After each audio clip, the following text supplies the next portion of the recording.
The one, Alderete, Nick Reinhart, Jonathan Hischke.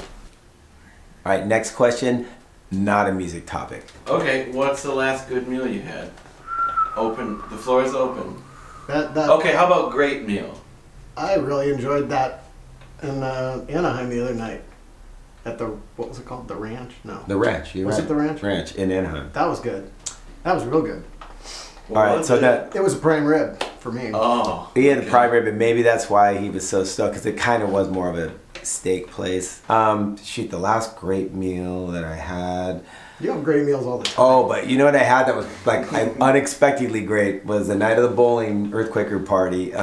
Henry was at some Korean place, and I go, all right, what is it? And we get it there, and I go, oh, it's Korean fried chicken. But it was insane. It was awesome. Like, their fried chicken is so different. It's different from Japanese karaage fried chicken, different from American, obviously.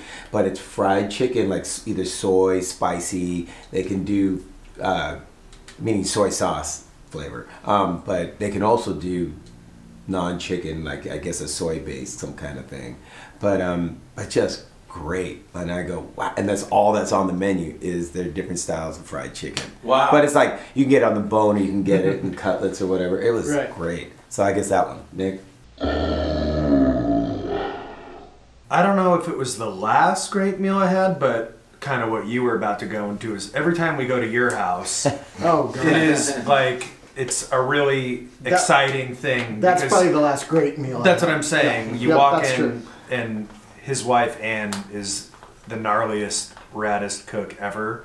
And so True. you just walk in, and there's a spread on this table, and it's all this like really, really amazing food. And every time Ariel and I are like headed over, we're like, days in advance, we're like, dude, we're gonna have a rad meal this Friday. Yeah, and we're really excited. so we can about slum it. We can eat peanut butter and not worry about it until then. It's gonna be fine. Yeah, no, that's true. And I have nothing to do with it. She does it all. I get no credit because I don't cook well. I mean, I can do like wok stuff, and I can do basically, but she won't even let me in there. It's her lab, and she goes crazy. I pick the wine. That's pretty much it. And then, but she's awesome. She really, really. I mean, I have a friend who was a James Beard award-winning chef, and he's always telling me that my wife's cooking is really amazing. So it was the kind of thing, like, I probably before I even met you guys, it was the kind of thing you heard chatter about. Oh, that yeah. it was like there yeah. there is I no, think that all the It's one time. way to taste. I tell everybody that. yeah, that was the thing. You heard people talking about Ann's cooking. Eric, the drummer and Dot Hacker, was like, yeah. When am I getting invited? I gotta get him to this house of food. I just remembered that you're from Nebraska. Yeah, How did you end up here? via a few places. But, Sure. There was Chicago for a while, and then there was Northern California, Nevada City, up by where you're from, for a while, and then LA. And it's just literally been stumbling around, kind of. There was never a plan. Really? Not really. I mean, just kind of like, an opportunity would open up here, or this place seemed interesting, or this idea seemed interesting of going to this next place, and it's kind of worked out, I guess.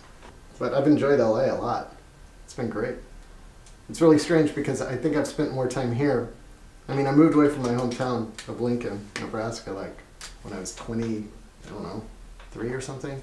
And I think besides there, I've been in LA longer than anywhere else. And it hasn't seemed like it. It seemed like it's still fresh or something, and it's been. It is 7 or 8 really years. large. Yeah. There's probably plenty of it left to explore. There'll never be, I'll never get through even a tenth of it, And there's places you don't want to explore. That's true too. Sure. I can show you places in the Inland Empire you don't want to go explore. How long have you been here now? I was born here, so I was born on, if you can believe, Kaiser Hospital on Sunset Boulevard in Hollywood, if you can believe it. That's how Hollywood I am. But anyway, and then we lived in the Bay Area for, I did, or whatever, for 10 years, and then I moved back to LA. So I've lived here most of my life for sure. But yeah, I mean, NorCal I love, and I wish I could get back up there, but what I do for a living is down here, so I stay here. Yeah, my family's all still up there though in the Bay Area. So, like, when you go to visit, do you drive? Do I drive? Sometimes, but rarely now. I mean, it's so much cheaper to just fly. Really? Yeah, really is.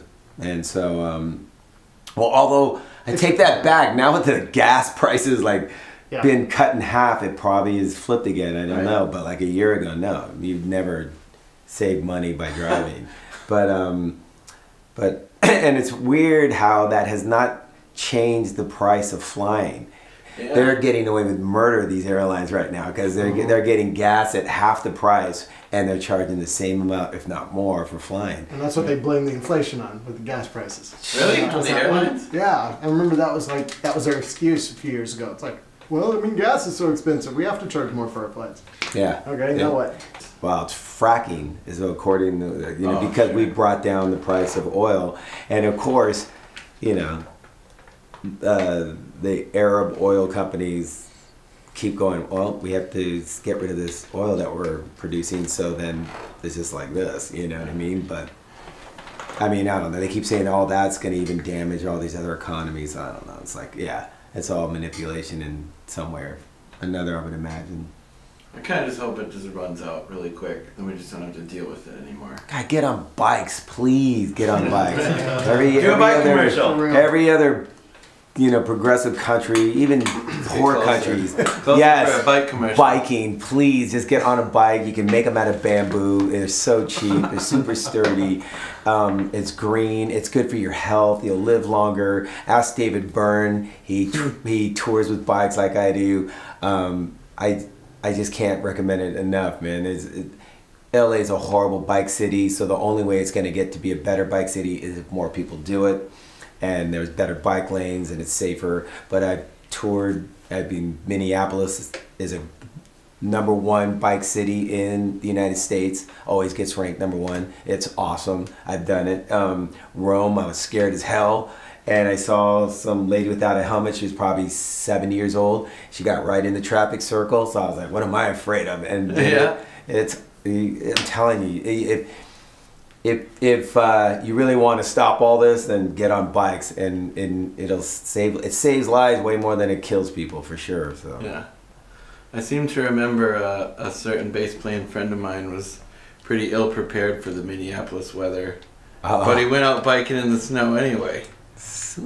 I've never done. Last time I was there, it was snowing on me, but it wasn't like it wasn't ice and snow. Right. It was like was that like a spring snow or fall? Yeah. No, fall. It was fall. And I remember telling you, like, it was early. It's summer. October, and you're like, oh, well, summer ends in August here. Yeah. And I'm like, what?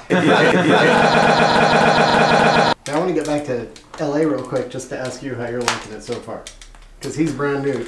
And I am officially here now. Right. I mean, I've always loved it down here. It's always been like really inspiring for me, and especially when all of our friends ended up kind of like migrating down here. It was just like every time we would visit and hang down here for even a few days, driving back up the 5 was always like, ah, man, this is fucking crappy. You know what I mean? Like we always just like immediately missed everything. The weather, the vibe here, like all of our buds, music, everything was always like a lot more inspiring and fun down here. So it is nice to finally be trying to make it work out. It's funny because we were talking with Eric, the Dot Hacker drummer, last night about it, and Estrella, his girlfriend, just about like it's winging it. It's just constantly winging it. You know what I mean? You're definitely, it's not like there's no like real safety zone, especially for playing in weird experimental musical things. And so you just kind of, once you accept that you're just winging it, it's kind of like the pressure is relieved a little bit. You're like, yeah, that's kind of what everyone does, From I think that's true. From a dude that's not from here, like you can kind of feel that energy. Like people who like have lived here a long time, seems like they start complaining about all the people and traffic and all that, and like, but to a visitor, it's like this place is just like teeming with life. It's like this. I mean, it's dangerous. It's exciting, but it is like this super-powered organism almost. And like, I felt it when I got off the plane the first time, and I'm not even like a witch or anything like that. I think I'm gonna cut for a sec. Yeah. Shorecraft devices, baby.